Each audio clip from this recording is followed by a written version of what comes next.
সুপ্রিয় দর্শক, স্বাগত জানাচ্ছি নারী বিষয়ক অনুষ্ঠান বন্যের শিখায়। আজকে যে বিষয় নিয়ে আলোচনা করব সেটি হচ্ছে গণপরিবহনে নারীর নিরাপত্তাহীনতা। আমন্ত্রিত আলোচক হিসেবে আমার সাথে আছেন লাইলুন নাহার। তিনি চট্টগ্রাম বিশ্ববিদ্যালয়ের মনোবিজ্ঞান বিভাগের সহযোগী অধ্যাপক। আছেন সাফিয়া রহমান, তিনি একজন নারী উদ্যোক্তা। আপনাদের দুজনকে আজকের আলোচনায় স্বাগত জানাচ্ছি। সুপ্রিয় দর্শক,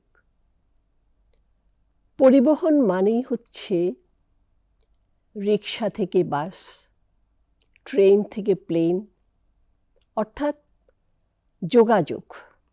এটি একটি চাঞ্চল্যকর ব্যাপার।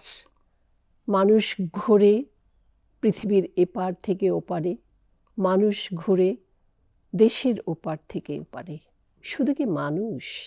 মানুষ মানে নারী এবং পুরুষ। তাহলে প্রশ্নটা কেন আসে যে এই গণপরিবহন যেখানে আমাদের আরামের জন্য এসছে, আরামের জন্য আবিষ্কৃত হয়েছে, সেই গণপরিবহনে নারীরা কেন নানা ধরনের ঝুঁকিতে থাকে? সেই ঝুঁকিগুলির কথা যখন আমাদের পত্রপত্রিকায় আসে, তখন অনেকটা রক্তহীন হয়ে আসে। এ নিয়েই আজ আমরা কথা বলবো। মাইকফুল, আপনার কাছেই যাই। এই যে গণপরিবহন, এখানে অসংখ্য পুরুষ নারী যাতায়াত করছেন। আপনি দেখবেন আমাদের পরিবহনে যেগুলো আছে সেগুলোতে হয়তো উচ্চ শ্রেণীরা এক ধরনের, নিম্ন শ্রেণীরা এক ধরনের। যদি বাসের কথা বলি, সেখানে কিন্তু বেশিরভাগ ক্ষেত্রেই কর্মজীবী নারী, যারা কিন্তু আমাদের অর্থনীতির চালিকা শক্তি। তারাই কিন্তু আমরা দেখি নানাভাবে নির্যাতনের শিকার হচ্ছেন। কেন? কি জন্যে? প্রথমত হচ্ছে গণপরিবহনের যেই সেফটি এবং নিরাপত্তা, সেটা নিয়ে তো অনেকগুলো গবেষণা হয়েছে, যেহেতু আমাদের এই ফিল্ডে কাজ করতে হয়। দেখা গেছে রোড ফর সেফটি যে অথরিটি আছে, তাদের পক্ষ থেকে একটি জেন্ডার বেসড রেসপন্সিভ একটা রুলস বা পলিসির কথা বলা হচ্ছে, যেখানে বলা হয়েছে যে 83% মতো নারীরা বাংলাদেশে টোটাল জনগোষ্ঠীর মধ্যে কোনো না কোনোভাবে গণপরিবহনে শারীরিক, মানসিক এবং মৌখিকভাবে হয়রানির শিকার হচ্ছে। এই হয়রানির প্রথমত কারণ হচ্ছে যে আমাদের যে গণপরিবহনগুলো, সেগুলো পুরুষ দ্বারা নিয়ন্ত্রিত, এবং সেখানে যারা কাজ করছেন তাদের এই যে জেন্ডার বিষয়ে, সমতার বিষয়ে জ্ঞানটা খুবই কম, যার কারণে তারা জানে না যে একজন ফিমেল, তার প্যাসেঞ্জার যেই হোক না কেন, সেটা পুরুষ নারী যেই হোক না কেন, তার সাথে কিভাবে আচরণ করতে হবে। তারপরে হচ্ছে যে আমাদের নারী বান্ধব গণপরিবহন কম, এবং আরও হচ্ছে আমাদের প্রয়োজনের তুলনায় গণপরিবহনটা কম, এবং নারী যে কর্মক্ষেত্রে নিশ্চিতভাবে যাবে, আসা যাওয়া করবে, পারিবারিক একটা সামাজিক বাধ্যবাধকতা আমাদের থাকে। আবার দেখা যাচ্ছে যে আমি যদি গণপরিবহনে কোনো হয়রানির শিকার হই, আমার পর্যাপ্ত আইনের ব্যবস্থা নাই এবং আইনের সুরক্ষা আমি পাচ্ছি না। পাশাপাশি আমি যদি কোনো পুলিশি সহায়তা চাই, সেটাও পর্যাপ্ত না। সামাজিকভাবে আমাকে অনেক বেশি হেয় প্রতিপন্ন হওয়ার কারণে আমি নিজেকে গুটিয়ে ফেলি। দেখা যাচ্ছে যে কর্মক্ষেত্র থেকে আমি নিজেকে সরিয়ে ফেলি। আমি আর গণপরিবহনে উঠতে চাই না, যেটা আমাকে ফেস করতে হবে সেটাকে আমি নিজের অবচেতন মনেই সেই জায়গাটা থেকে নিজেকে, আমরা যেটা বলি, আমি উইথড্র করে ফেলি এবং ওই কাজটা থেকে আমি বিরত থাকি। যদি আমাদের প্রয়োজনীয় পুরুষদের পাশাপাশি যদি কিছু সেক্টরে মহিলাদেরকেও সেখানে গণপরিবহনে চালক হিসেবে বা তাদের যে কন্ট্রাক্টর হিসেবে কাজ করে, সেখানে যদি নিয়োগ দেওয়া যেত, তাহলে হয়তো আমাদের এই হয়রানিগুলো কিছুটা হলেও আমরা কম পেতাম। হ্যাঁ, আপনার কথার ভিতরে কিন্তু অনেকগুলো কারণ চলে এসছে, আবার সমাধানের একটু আলো চলে এসছে। আমরা এটা নিয়ে বিস্তারিত কথা বলবো। সাফিয়া, কি মনে হয় আপনার, কেন আমরা এই ঝুঁকিতে থাকি নারীরা? আসলে এটা তো এখন একেবারেই স্বাভাবিক একটা বিষয় হয়ে গেছে। তো আমার যেটা মনে হয়, প্রথমত সামাজিক দৃষ্টিভঙ্গি। আমাদের পরিবার থেকে শুরু করে সমাজে এখনো পর্যন্ত নারীর প্রতি সম্মানজনক আচরণের সংস্কৃতিটা গড়ে উঠছে না। এটা খুবই দুঃখজনক একটা বিষয়, যার কারণে দেখা যাচ্ছে বেশিরভাগ পরিবারেই পুরুষ কিন্তু নারীকে এখনো পর্যন্ত দুর্বল এবং ভোগের বস্তু মনে করছে। আর যেটার ফলাফল দেখা যাচ্ছে গণপরিবহনে নারীর প্রতি কটূক্তি, অশালীন আচরণ অথবা অপ্রীতিকর স্পর্শ, হ্যাঁ, এই নির্ধারিত ঘটনাগুলো জায়গা ঘটছে। আছে, সেই জায়গাটা হয়তো ড্রাইভারের পাশে রাখলো এবং সেই জায়গাটায় হয়তো পুরুষ বসে গেছে, নারী আসলে উঠছে না। না, ওই যে আরেকটা কথা এখন সমাজে প্রচলিত হয়েছে নারী পুরুষের সমান অধিকার, তখন কিন্তু অনেক পুরুষ হ্যাঁ, গণপরিবহনে বলছে আপনি তো সমান অধিকার চাইছেন, তাহলে আমি আপনার জন্য আলাদা কেন সিট নির্ধারণ হ্যাঁ, রাখতে হ্যাঁ, হবে। আরেকটা জিনিস যেটা মনে হয় ভিকটিম ব্লেমিং, যেটা হয় কি এই রকম হয়রানির শিকার যখন নারীরা হয় তখন সামাজিক লজ্জা এবং একটা দোষারোপের ভয় যেটা হয়, দেখা যায় এই হয়রানির শিকারের সময় দেখা যায় নারীর পোশাক, নারীর আচরণ, তারপরে তার চলাফেরা, সময়, সবকিছু মিলিয়ে তাকেই দায়ভারটা দেওয়ার একটা প্রবণতা তৈরি হয়, যার কারণে দেখা যায় নারী ওই সামাজিক লজ্জা, দোষারোপের ভয়ে অভিযোগ করা থেকে বিরত থাকে। তারপর এই যে চুপ করে সহ্য করছে, এই সহ্য করার কারণেই দেখা যায় এই ধরনের প্রবণতা আরো বেশি বেড়ে যায়।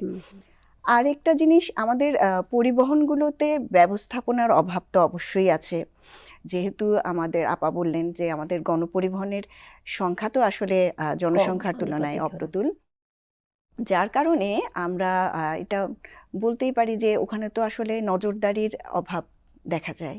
বাস, তারপর আপনার টেম্পো, হ্যাঁ, এবং রিক্সাতেও হচ্ছে। রিক্সাতেও হয়। মাইফুল, আপনি তো ভার্সিটিতে থাকেন, তাই না? জি। অনেক মেয়ে কিন্তু যায়, ট্রেনে যাচ্ছে, বাসে যাচ্ছে। কি মনে হয় আপনার চিত্রটা কেমন? আসলে ট্রেন, বাসে এবং আমাদের যে শাটল ট্রেন যেটা, চিত্রটা আসলে খুব বেশি যে স্বাস্থ্যকর বা সুখকর তা না।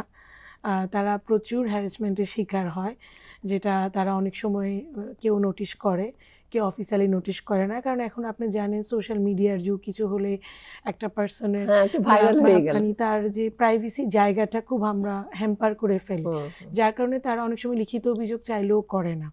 এবং সবচেয়ে মজার বিষয় হচ্ছে আমাদের ছাত্রীদেরকে যখন বলে একটা সার্টেন টাইমে তারা সবাই বোরকা পরে, হ্যাঁ, তখন যখন তাদেরকে বলি তোমরা তো দেখি ফার্স্ট ইয়ার থেকে খুব একটা ওয়েস্টার্ন চলাফেরা করো, হঠাৎ করে বলছে ম্যাডাম এটা সেফটির জন্য, কারণ আমি যে সিএনজিতে উঠি কিংবা আমি যে শাটলে উঠি কেউ যেন আমাকে টাচ করতে না পারে।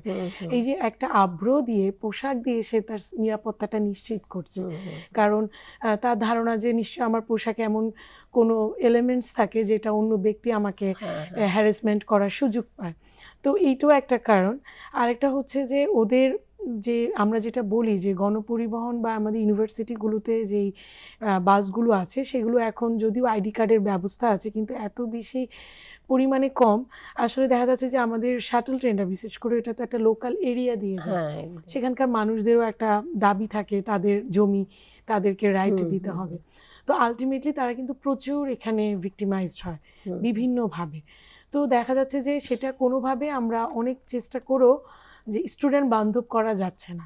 সেটা হচ্ছে যে আমাদের শাটলের স্বল্পতা আছে, তারপরে পর্যাপ্ত যদি আমরা অ্যাপসের ব্যবস্থাটা করতে পারতাম, শাটলে যে অ্যাপস সে ঢুকতে পারবে না, তার আইডি কার্ড যার থাকবে শুধু সেই ওই ট্রেনটা ইউজ করতে পারবে। অর্থাৎ তথ্য প্রযুক্তিকে আমাদের নিয়ে আসা হবে, এবং এটা যদিও আনার কথা হচ্ছে কিন্তু আসলে এটা কবে নাগাদ হবে বা আমরা সুফলটা কবে পাবো। এর আগে দেখা যাচ্ছে যে অনেক স্টুডেন্ট আমাদের ড্রপ আউট হয়, এই যে দূরত্বের জন্য তার পড়াশোনাটা বিলম্বিত হয়, সে সেফটি নিরাপত্তার কথা চিন্তা করে অনেক সময়, বিশেষ করে আমাদের সায়েন্সের যারা, তাদেরকে ল্যাব ওয়ার্ক করতে হয়, অনেক সময় 7-8টা বেজে রাত হয়ে যায়, সে ওই সেফটি চিন্তা করে অনেক সময় ওরা ড্রপ আউট করে ফেলে বা ফেল করছে, বা দেখা যাচ্ছে যে ফার্স্ট ইয়ার সেকেন্ড ইয়ারের পরে তারা আর কন্টিনিউ করছে না। এটাও কিন্তু একটা অন্যতম কারণ যে সে যে পরিবহনের স্বাচ্ছন্দ্যভাবে নিরাপত্তার সাথে আসতে পারছে না, পারিবারিকভাবেও সে অনেক বেশি এটা আমার মনে হয় বড় ধরনের একটা নেতিবাচক প্রভাব ফেলছে নারী শিক্ষার উপরে, তাই না? যে নারীটা বিজ্ঞানে পড়ছে সে তো তার এক ধরনের আশা নিয়ে আসছে, তাহলে একটা নেতিবাচক প্রভাব আমরা সেখানে দেখছি। আপনারা দুজনেই শেয়ার করবেন যে আমরা কি করতে পারি, কি করা দরকার আমাদের। সরকারি বেসরকারিভাবে তো এখন বেশ অনেক উদ্যোগ নেওয়া হয়েছে। বিশেষ করে আমার কাছে যেটা খুব ভালো লেগেছে সেটা হলো গণপরিবহনের চালক এবং সহকারীদের যৌন হয়রানি প্রতিরোধে ব্যবস্থা নেওয়ার জন্য তাদেরকে প্রশিক্ষণ দেওয়ার ব্যবস্থা নেওয়া হয়েছে। এটা খুবই ভালো একটা উদ্যোগ। এরপর কিছু একটা অ্যাপ চালু হয়েছে, হেল্প অ্যাপ 109 এবং 999। তবে আমার মনে হয় এটা আসলে অনেক অনেক নারীর এই ব্যাপারে হয়তো অবগত নয়, একটা ব্যাপক মানে প্রচার জনগোষ্ঠী দরকার, হয়, এটার আরো প্রচার দরকার। আরেকটা যেটা আমার সবচেয়ে বেশি মনে হয় সেটা হলো পরিবারে এবং শিক্ষা প্রতিষ্ঠানে খুব ছোটবেলা থেকেই ছেলে বাচ্চাদেরকে এটা শেখানো যে তুমিও মানুষ, মেয়েও মানুষ, এবং তোমার যে সম্মান পাওয়ার অধিকার আছে সেটা মেয়েটারও আছে। তোমাদের দুজনের মৌলিক অধিকার একেবারেই সমান। তোমরা কেউ কাউকে ছোট করে দেখতে পারবে না। তোমাদের দুজনের প্রতি দুজনের সহনশীল হতে হবে, সহমর্মিতা থাকতে হবে তোমাদের মধ্যে। এবং পরিবারে যখন এই মৌলিক অধিকার এবং সম্মান দেওয়ার ব্যাপারটা এইসব নিয়ে যখন খুব বেশি আলোচনা হয়, তখন স্বাভাবিকভাবেই ছোটবেলা থেকেই যে কোনো ছেলে বাচ্চাই তার বোন বা আশেপাশের অন্যান্য নারীদের প্রতি তার একটা মনোভাব, পজিটিভ মনোভাব গড়ে ওঠে। ড্রাইভার যারা আছে, ড্রাইভারের চালক যারা আছে, এই জায়গাটা একটু আমাদের ভাবা দরকার যে কেন তারা বারে বারে এই ধরনের কর্মকাণ্ডগুলি করছে, এবং নানা ধরনের আমরা নেতিবাচক যে সংবাদগুলো পাই সেগুলো তো আমাদের বুকে এসে লাগে। কিছুদিন আগেও টাঙ্গাইলে এরকম একটা ঘটনা ঘটলো। চালক এবং হেল্পার সাথে আরো একজন, 3 জন মিলে একটা মেয়েটি গণধর্ষণের শিকার হলো। তো এটা আসলে কি, মানে ওই যে বললাম যে সরকার থেকে যে উদ্যোগটা নেওয়া হয়েছে চালক এবং হেল্পারদেরকে যৌন হয়রানির ব্যাপারে প্রতিরোধের মূলক প্রশিক্ষণ দেয়া হবে, এটার কারণে হয়তো বা একটা পজিটিভ রেজাল্ট আমরা পাবো, আশা করতে পারি। আপনি কি বলেন? আপনি তো মনোবিজ্ঞানী দৃষ্টিকোণ থেকে কি বলেন? যে আপা যেটা বললো সেটা আসলেই আমাদের সময়োপযোগী উদ্যোগগুলো। প্রথমত হচ্ছে তাদের যে জেন্ডার ভায়োলেন্সগুলো সে সম্পর্কে তাদের শিক্ষার যথেষ্ট অভাব আছে, এবং হয়তো আমাদের সরকারও একটা প্রজেক্ট নিয়েছে তাদেরকে পর্যাপ্ত ট্রেনিং এবং প্রশিক্ষণের ব্যবস্থা করা, মানসিকভাবে তাদেরকে সুস্থ রাখা। কারণ এবং শারীরিকভাবেও আমাদের মনে রাখতে হবে, আমাদের যারা পরিবহন সেক্টরে কাজ করে তারা কিন্তু পর্যাপ্ত বিশ্রাম পায় না। হ্যাঁ, পরিবারের কাছে যাওয়ার সুযোগটা তাদের কম। হ্যাঁ, এইটা তাদের অনেক বেশি সামাজিকভাবে এবং শারীরিকভাবে তাদের একটা মানসিক অস্থিরতা তৈরি করে। কারণ সবারই একটা নিড থাকে, তো যার কারণে দেখা যায় এই বায়োলজিক্যাল নিডগুলো যখন তার পর্যাপ্তভাবে ফুলফিল না হয় তখনই তারা এই ধরনের অন্যায় কাজে নিজেদেরকে জড়িয়ে ফেলে। তো আমি একটা উদাহরণ দিব। আমাদের মালয়েশিয়া একটা ট্রেনিংয়ের সুযোগ হয়েছিল। সেখানে খুব মজার বিষয় যে আমাদের সারা রাত যে আমরা বাস জার্নি করে একটা শহর থেকে কুয়ালালামপুরে আসলাম, 2টো ড্রাইভার ছিলেন, 2জন ড্রাইভার শেয়ার করে গাড়ি চালালো, এবং 2টো স্টেশন ছিল যেখানে তারা শাওয়ার করেছে। যেখানে নিয়ম হচ্ছে যে প্রথম 6 ঘন্টা যে চালাবে সে শাওয়ার নিয়ে ফ্রেশ হয়ে খেয়ে দিয়ে খুব চার্মিং মুড নিয়ে সে চালাবে, এবং সে ঘুমাবে, পরের 6 ঘন্টা সে ঘুমাবে, পরের জন চালাবে। এটা কিন্তু লং ডিস্টেন্স, কুয়ালালামপুর থেকে পার্লিস অনেক শহর, একটা দূরের শহর। তো দেখেন এই জিনিসটা আমরা খুব খুশি হয়েছি, এবং ওইখানে সবাই, শুধুমাত্র যে ড্রাইভারদের সুযোগ সুবিধা তা না, প্যাসেঞ্জার যারা চালায় ফ্রেশ হতে পারবে। এই জিনিসটা খুব ভাল লেগেছে যে ও তো বিরক্ত হচ্ছে না, ও খুব রেস্ট নিয়ে, কারণ আমাদের পর্যাপ্ত রেস্ট হচ্ছে না, আমার পরিবারকে আমি সময় দিতে পারছি না, এবং আমার যে নিডগুলো, যে আমার আর্থিকভাবে যে আমার যে ডেফিসিয়েন্সিগুলো থাকে সেগুলো আমার সুযোগ সুবিধা সরকার আমাকে দিচ্ছে না, তখন আমি বিভিন্ন অনৈতিক কাজে জড়িয়ে যাচ্ছি। এবং এটার জন্য আমাদের যেটা করতে হবে, গণপরিবহনের যে অ্যাক্ট বা আইনটা সেটাকে অনেক স্ট্রংলি ম্যানিপুলেট করতে হবে। আইন শৃঙ্খলা বাহিনীকে অনেক বেশি সচেতন হতে হবে, বিশেষ করে টহল পুলিশের যে এক্সেসগুলো সেগুলো বাড়ানো, এবং আমাদের যে ইলেকট্রনিক প্রিন্ট মিডিয়াগুলো আছে সেখানেও প্রচুর যদি অ্যাডভার্টাইজমেন্ট করা হয় যে আইনের মাধ্যমে, যে তুমি যে ছোটোখাটো যে অপরাধী করো না কেন তোমাকে 6 মাস 3 মাস মেয়াদি যদি কোনো শাস্তির ব্যবস্থা করা যায়। শাস্তি সবসময় খারাপ না, এটা কিন্তু প্রিভেনশন, যে আমার মধ্যেও এই অপরাধটা সেকেন্ডবার আর জন্ম নিবে না। এই জায়গাটা যদি আমরা তৈরি করতে পারি তাহলে হয়তো আমাদের আর যে আপা যেটা বলে অ্যাপসের কথা যেটা, এবং যদি আমরা দুটো বাসের ব্যবস্থা করতে পারি, যে মেয়েদের জন্য কিছু বিআরটির বাস আছে কিন্তু সেটা খুবই কম, খুবই সব কম।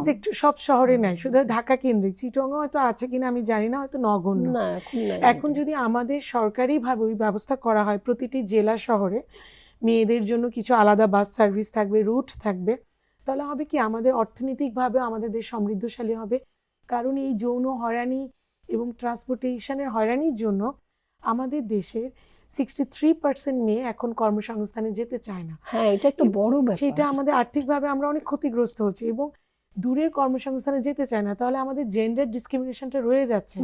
আমি দূরে যাচ্ছি না, ঘরের কাছে একটা ছোটখাটো চাকরি করে কোনো রকম নিজের আইডেন্টিটিটা রেখে দেওয়ার চেষ্টা করছি। এটা ওমেন এমপাওয়ারমেন্টে তো একটা নেগেটিভ অনেক ইম্পর্টেন্ট ওমেন এমপাওয়ারমেন্ট, এবং আমাদের এডুকেশন সেক্টরে ড্রপ আউটের জন্য কিন্তু এই হ্যারাসমেন্টটা অনেক জরুরি।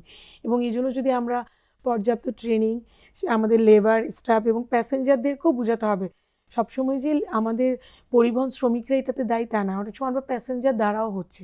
তার মানে আপা যেটা বলেন, পরিবারের শিক্ষা ব্যবস্থাটা, স্কুল কলেজ মাদ্রাসা এবং আমাদের যে মসজিদে যে খুতবাগুলো হয় সেগুলোতে যদি আমরা প্রয়োজনীয় এই বিষয়ে একটু সচেতনতা, গণসচেতনতা তৈরি করতে পারি, তাহলে হয়তো অদূর ভবিষ্যতেও আমরা খুব সুন্দর একটি দেশ প্রত্যাশা আরেকটি করতে পারি। ব্যাপার যেটা আপনারা দুজনেই শেয়ার করতে পারেন, সেটা হচ্ছে যারা বাস বা পরিবহনের মালিক যারা, আমি অন্য কিছু বাদ দিলাম, পরিবহনকে আমি বাসটাকেই আমি প্রাধান্য দিচ্ছি। কেমন রিক্সাতেও সাধারণত এই দুর্ঘটনাগুলি কম হয়, বেশিরভাগ হচ্ছে বাসে, এবং কিন্তু বিভিন্ন দেশে হচ্ছে, তাই না? হ্যাঁ, বিভিন্ন দেশে তাহলে হচ্ছে। যারা বাসের মালিক তারা তো শিক্ষিত, তাদেরকে একটা কর্তব্য নাই, তাদেরকে একটা দায়িত্ববোধ নাই যে আমি যখন আমার ড্রাইভার একটা নিয়োগ করব, সেখানে তাদেরও তো একটা ব্যাপার রয়ে গেছে, তারা তো একটা চেইন, এটা তো চেইন আসলে, তাই না? আপনি কি মনে করেন? দুজনেই আপনারা শেয়ার করতে পারেন। না, এটা তো অবশ্যই যে মালিকেরও অবশ্যই এটা একটা দায়িত্ব আছে যে তার হ্যাঁ, যে ড্রাইভার ড্রাইভারটাকে রাখছে, প্রশিক্ষিত করা। হ্যাঁ, ড্রাইভারটাকে মানে মানবিক গুণাবলীটাও তার কিভাবে বাড়ানো যায়, তাকে আসলে সবকিছুই, তাকে ভালো মন্দ সব ধরনের জ্ঞান তাকে দেওয়ার প্রয়োজন আছে। এবং সেটা যদি মানে অফিসিয়ালি তারা যদি করে সেটা তো অনেক বেশি ভালো হবে। আর আরেকটা জিনিস যে আমাদের দেশে শুধু যে মানে হ্যাঁ বাসের কথা বলছেন, কিন্তু রিক্সাতেও কিন্তু যখন ভিড় হয়, হ্যাঁ, ভিড়ের মধ্যে জ্যামে পড়লে কিন্তু রিক্সাতেও এই ধরনের অনেক ঘটনা ঘটে, দুর্ঘটনা ঘটে, যেটা সত্যি মানে এটা যে শুধু আসলে অশিক্ষিত মানে কম শিক্ষিত মানুষ করছে তা না, অনেক শিক্ষিত মানুষকেও দেখা যায়। কিছুদিন আগেও দেখা গেছে যে একজন শিক্ষিত মানুষই অফিস থেকে ফেরার পথে একটা স্টুডেন্ট মেয়ে পাশে বসেছিল, তার সাথে একটা অশালীন আচরণ করেছে, যেটা পরে ফেসবুকে ভাইরাল হয়েছে। সেটা ফেসবুকে ভাইরাল হওয়ার কারণে পরে দেখা গেছে যে সে খুব ক্ষমা চেয়েছে তার পরিবার থেকে। আবার দেখা গেল এটা আবার ওই যে সামাজিক একটা ভয় থাকে না, পরিবার থেকে দেখা গেল তার স্ত্রী একটা ফেসবুকে স্ট্যাটাস দিয়েছে যে না আমার স্বামী আসলে এরকম না, তার একটা মানসিক সমস্যা আছে, সে হঠাৎ করে এই ধরনের একটা কাজ করে ফেলে, সে আসলে তার চরিত্রটা খারাপ না। এটা আসলে কি বলবো, এটা পরিবার থেকেও আসলে এই প্রিভেনশনের দরকার আছে। সেটাই। আপনি কি বলেন মাই? আমারও যেটা আপনি যেটা বললেন যে আমাদের পরিবহন সেক্টরে আসলে যদি আমরা হিসেব করি খুব বেশি মালিক পক্ষ খুব বেশি এডুকেটেড না, হ্যাঁ, যারা আছে খুবই লিমিটেড, এবং দেখা যাচ্ছে যে আসলে ওই যে ওদের পর্যাপ্ত প্রশিক্ষণ এবং তাদের নিড হচ্ছে আমার কিভাবে অল্পতে লাভ করা যায়, এবং সে এখানে ইনভেস্ট করতে যাবে না, যে ইনভেস্টমেন্টটা তাদের কাছে এগুলো খুব কমন, এবং এখানে তার কাজ হচ্ছে যে তাকে মানে পার ডে তার কতটুকু ইনকাম আসলো ওইটা তার কাছে মুখ্য। তো এইটার জন্য আসলে আমাদের গভর্নমেন্টলি একটা প্রজেক্ট নিতে হবে। আমাদের রোডস অ্যান্ড হাইওয়ে যে অথরিটি আছে, ওরা যদি প্রত্যেকটা পরিবহন সেক্টরের, সেটা হোক লঞ্চ হোক কিংবা আমাদের বাস হোক, যেই জায়গায় হোক না কেন ট্রেন, সেখানে যদি ওনারা কোনো লিখিত স্টেটমেন্ট পাঠান যে আমাদের প্রতি 6 মাস অন্তর অন্তর আমরা মোবাইল কোর্টের মাধ্যমে এগুলো যাচাই বাছাই করব, যে যে পরিবহনগুলো, সেটা হাইওয়ে হোক অথবা লোকাল পরিবহন হোক, যে রুটগুলোতে আমাদের এই ডিসিপ্লিনারি অ্যাকশানগুলো বেশি হবে, নৈতিক বিবর্জিত কাজগুলো বেশি হবে, আমরা তাদের জরিমানা করা কিংবা তাদেরকে পানিশমেন্টের আওতা আনা, তাহলে হয়তো কিছুটা হলেও কমবে। হ্যাঁ, এই জায়গাটা আবার একটু বলতে হয় মাইকুল, যেটা হচ্ছে জনসংখ্যার তুলনায় আইনি সহায়তা পাওয়ার জন্যে এই যে ট্রাফিক যে তারা কন্ট্রোল করছে, সেখানে কিন্তু সীমাবদ্ধতা আমি দেখছি, বেশ বড় ধরনের একটা সীমাবদ্ধতা। মানে পার্কিংও সীমাবদ্ধতা দেখছি, এবং ওরা কিভাবে বাসগুলোকে এই যে নিরাপত্তাহীনতা, নারীর নিরাপত্তাহীনতা থেকে দূরে রাখার চেষ্টা করবে, সেখানে কিন্তু একটা সীমাবদ্ধতা রয়ে গেছে। আপনার কি মনে হয়? আমার তো না, তাই মনে হয়। সীমাবদ্ধতা তো আছেই, কিন্তু সেটা উত্তরণের জন্য তাদের কিছু স্টেপ, যেটা আমরা বললাম যে অ্যাপস কিংবা সিসি ক্যামেরা এখন কিন্তু সব হাইওয়ে বাসে আছে। হ্যাঁ, এইটাই। আর আরেকটা হচ্ছে সামাজিক মূল্যবোধ আমাদের দিনকে দিন অবক্ষয় হচ্ছে। এটা হচ্ছে যে আমাদের জেনারেশনের জন্য হচ্ছে, টেকনোলজির কারণে আমরা অনেক বেশি জিনিসগুলোকে হাতের মুঠোয় নিয়ে আসছি। আমার 14 স্ক্রিনের ভেতরে আমি সব কিছু পাচ্ছি, যার কারণে আমাদের নৈতিক বিবর্জিত কাজগুলো, মোরালিটি যে ইথিক্সের জায়গাটা, সেটা আমাদের কমে যাচ্ছে। এবং এই জন্য আমাদের যেই নিরাপত্তা, যে আইন প্রয়োগকারী সংস্থার যে নিরাপত্তাগুলো আছে, সেগুলোর উপরে আমাদের ফোকাস করতে হবে, এবং সর্বোপরি আমাদের গণসচেতনতা তৈরি করতে হবে। এবং আমাদের সমাজটা যদি একটু গুছিয়ে উঠতে পারে, তাহলে হয়তো আমরা এই কাজ থেকে অনেকটাই উত্তরণ করতে পারবো। আপনার সাফিয়া কি মনে হয়, আপনার আমাদের নারীদের জন্য আলাদা পরিবহন খুবই জরুরি, খুবই জরুরি এটা। হ্যাঁ, এটাতে আমাদের কি করতে পারি আমরা? আমাদের মানে সরকার বা যেটাই হোক, আমরা কিভাবে আমাদের ভয়েসটাকে রেইজ করতে পারি? এটা আমার যেটা মনে হয় যে গণপরিবহনে যদি নারীদের জন্য আলাদা বাস দেয়া নাও যায়, তাহলে নারীদের জন্য সিট বেশ মানে পর্যাপ্ত সংখ্যক সিট নির্ধারণ করে রাখা প্রয়োজন। বড় ধরনের মানে আইনি প্রয়োগ দরকার। আপনাদের দুজনকেই অনেক অনেক ধন্যবাদ চমৎকার এই আলোচনার জন্য। সুপ্রিয় দর্শক, আমরা এতক্ষণ আলোচনায় ছিলাম যে গণপরিবহনটা আমরা নারীদের জন্য কিভাবে নিরাপদ করতে পারি। অনেকগুলো বিষয় এখানে উঠে আসছে। আমরা চাই আমাদের নারীরা শিক্ষিত হচ্ছে, আমাদের নারীরা কর্মসংস্থানে এগিয়ে যাচ্ছে, একেবারে তৃণমূল পর্যায় থেকে শুরু করে একেবারে উঁচু পর্যায়েও। বিশেষ করে তৃণমূল পর্যায়ের মেয়েরা কিন্তু আমাদের অর্থনীতির চালিকা শক্তি। আমরা যদি তাদের যাতায়াতটাকে নিরাপদ করতে পারি, তাহলে কিন্তু আমাদের দেশের জন্য এটি একটি বড় ধরনের বিনিয়োগ হবে। সুপ্রিয় দর্শক, যারা এতক্ষণ আমাদের সাথে ছিলেন, তাদের জন্য অনেক অনেক শুভকামনা।